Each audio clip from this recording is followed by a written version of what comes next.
गांव से एक काम करने वाली चाची को भेज दिया जो मेरा हाथ बटाती थी, और उसको पैसा, खाना, कपड़ा, रहने के लिए कमरा, वो सब किसने दिया था?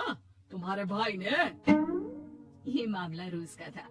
ससुर भी जब गुस्सा होते तो वो सारी बात कह देते जो उनके मन में इतने समय से चल रही थी। मेरा भाई, भाभी, भतीजा, भतीजी सब छुड़वा दिया। मैंने जीवन भर सिर्फ तुम्हारे परिवार वालों से निभाया, लेकिन अब भी चैन नहीं है तुमको।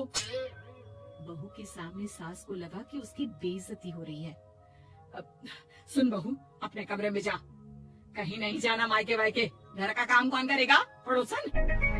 बहू समझ जाती है मामला गर्म चल रहा है। कमरे में जाने में ही भलाई है। कमरे में क्या है? तुम्हारी माँ हर वक्त चिक चिक चिक करती रहती है। कल ताई मिली थी तुम्हारी मुझे, लेकिन मजाल है सासू माँ की उन्होंने एक बुराई की हो, लेकिन सासू माँ हाँ, जब देखो तब ससुराल के लोगों की बुराई करती रहती है। बेचारे पापा जी कितना मिस करते हैं अपने घर वालों को। मेरा तो बड़ा मन करता है कि ताऊ जी, चाचा जी और सब मिलकर रहें। ना साथ रहे लेकिन आना जाना तो ठीक से रखिए। हिंदुस्तान और पाकिस्तान एक हो सकता है, लेकिन चाचा और ताऊ के परिवार के साथ हम लोगों का मिलन ना जी ना, कभी नहीं हो सकता। ये बात है। देखिए मेरे साथ ना ज्यादा चैलेंज मत करिएगा। ऐसा कोई काम नहीं है जो मैं नहीं कर सकती। ससुर जी जो कि बहू की बात सुन रहे थे सामने आ जाते हैं। अरे बेटा, तू ये कर सकती है तो प्लीज मेरा परिवार किसी तरह मुझसे मिलवा दे। सारी जवानी तो मैंने किसी तरह काट ली, लेकिन जीवन के इस पड़ाव पर बहुत याद आती है मेरे परिवार की। हाँ हाँ पिताजी, आप चिंता मत करिए, बस मेरा साथ देते रहिए आप दोनों। फिर देखिए कैसे माँ जी भी ठीक हो जाएंगी और पूरा परिवार भी एक हो जाएगा।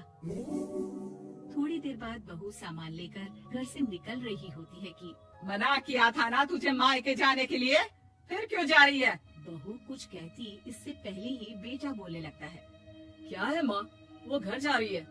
वैसे भी उसके माता पिता ने मुझे 10 लाख दिए तब जाकर मेरा काम शुरू हो पाया, वरना तूने मेरे लिए किया क्या है? अरे वाह बेटा, बचपन से पढ़ाया लिखाया, तेरे दुख दर्द में जगी, और आज वो लोग तुझे सही लग रहे हैं। और फिर ससुराल में लड़की खुश रहे, ये तो मायके वालों की जीवन भर की जिम्मेदारी रहती है। तो ये तुमको भी तो सोचना था ना। ताऊ जी ने पापा को पढ़ाया लिखाया, जब तुम नहीं आई थी तो पापा के लिए ताई जी ने पापा की माँ की तरह देखभाल की। अब बोलिए। अरे तू कुछ नहीं जानता बेटा, तेरे पापा को सब पता है, तभी वो उन लोगों से वास्ता नहीं रखते।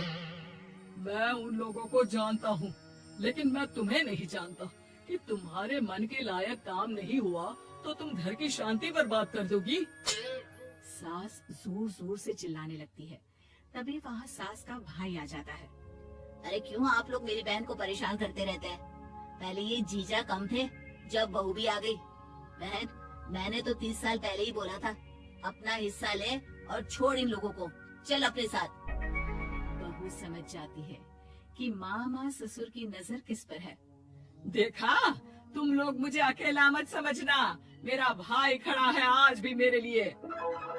बहू मायके जाती है और आते वक्त साथ में एक नौकरानी ले आती है। अरे बहू, कुछ खाने को दे दे। अरे आंटी, क्यों भाभी को परेशान करती रहती हो? उनके भाई ने मुझे जिम्मेदारी दी है, किसी भी चीज की परेशानी नहीं होनी चाहिए भाभी को, जो चाहिए मुझे बोलेगा। आय हाय, बहू के मायके वालों का इतना दखल। ये मेरा घर है, कोई कल का आए इसे पूरा कैप्चर कर ले, ये बर्दाश्त नहीं होगा मुझसे। क्या हो गया सासू माँ, क्यों सुबह सुबह चिल्ला रही हैं? चमेली, ओ चमेली, क्या कहा था मेरे भाई ने तुझे? अरे दीदी बहुत तेज है आपकी सासू माँ, मैंने तो बोला कुछ चाहिए तो मांग लो मुझसे। अरे निकल यहाँ से, घर को रेलवे स्टेशन बना रखा है, जो देखो वो घुमा जा रहा है यहाँ से वहाँ। ये कहीं नहीं जाएगी, ये जाएगी तो घर का काम कौन करेगा? मैं? हाँ, और क्या करती है बहुएं, घर का काम ही तो करती है, इसमें नया क्या है? तभी वहाँ ससुर जी आ जाते हैं। हाँ, तो यही बात तो तुम्हें भी समझनी चाहिए थी ना। आज बहू के मायके से नौकर आ गया तो तुम्हें बुरा लग रहा है? अरे तो उस वक्त गर्मा गर्म खाना तो सबने खाया ना। ऐसा तो नहीं है कि मेरे मायके का नौकर था तो सिर्फ मेरे लिए बनाता था। अरे निकालो इसे फिलहाल, बाद में बात करती हूँ। सास का गुस्सा जोर से नौकरानी पर फूटता है। तभी वहाँ बेटा सामान के साथ आकर खड़ा हो जाता है। चलो रिद्धि, तुम ठीक बोलती हो। मेरी माँ को तो हम लोगों की कोई फिक्र है ही नहीं। ये तो सारा दिन सिर्फ अपने बारे में सोचती है। और देखिए, मैं अब से कह रही हूँ कि अब से इस घर की तरफ आपको देखना भी नहीं है।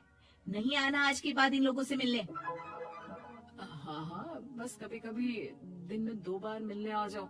नहीं, बिल्कुल नहीं। ससुर झूठा नाटक करते हुए। मेरी बीवी ने मुझे मेरे ही परिवार से दूर कर दिया।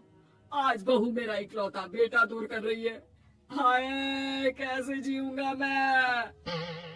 वाह, वो भाई जो आपको बेटे की तरह मानता था, उन्हें छोड़ने में तो दुख नहीं हुआ। आज खुद का बेटा छोड़कर जा रहा है तो कैसे जीऊंगा। बड़े आए। अब सास समझ चुकी थी कि उससे गलती क्या हुई है। मुझे माफ कर दे बहू।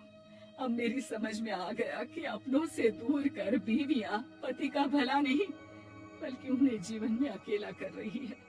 मुझे माफ कर दे। मैं अब सबसे माफी मांग लूंगी। ससुर जी दूर से बहू को थम्स अप दिखाते हैं।